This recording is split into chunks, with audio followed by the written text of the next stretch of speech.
De quoi sommes-nous constitués? Quels sont les mécanismes biologiques qui s'opèrent en nous?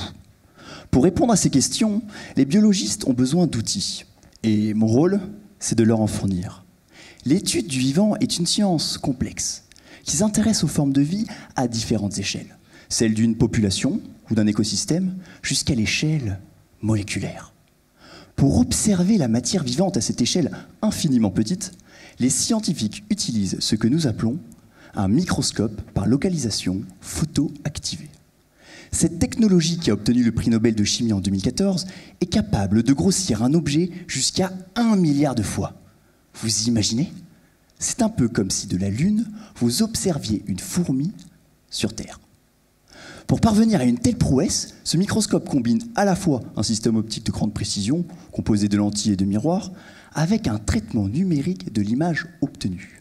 Si bien que l'image que le biologiste analyse est une image dont la très haute résolution permet de révéler de minuscules détails, invisibles avec un microscope classique. On parle de résolution nanométrique.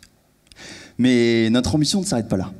Aujourd'hui, nous cherchons à imager des échantillons biologiques de plus en plus épais. Seulement, plus l'échantillon est épais, plus il est difficile d'en obtenir une image complètement nette. Je cherche donc à corriger ce défaut. D'ailleurs, il est possible que vous ayez déjà été confronté à ce type de problème. Par exemple, lorsque vous prenez en photo le visage d'un ami, si la mise au point est sur le bout de son nez est alors net, tandis que ses oreilles sont floues. La profondeur dans l'image pour laquelle l'objet que l'on photographie est net est appelée profondeur de champ. Et mes travaux consistent à la rendre la plus grande possible, de manière à voir toujours net des échantillons biologiques très épais. Ma solution consiste donc à introduire entre les miroirs et lentilles du microscope une lame de verre d'épaisseur variable. L'épaisseur de la lame permet de modifier l'image formée avant qu'elle soit traitée numériquement. Je conçois donc des modèles mathématiques complexes qui me permettent de prédire, et sans avoir besoin de la fabriquer, si telle lame avec cette profondeur ou telle autre est une bonne candidate pour augmenter la profondeur de champ. Et la bonne nouvelle, c'est que j'en ai trouvé une.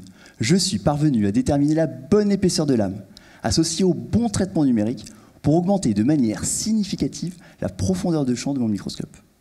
Dans les prochains mois, nous la fabriquerons pour la tester sur un microscope réel.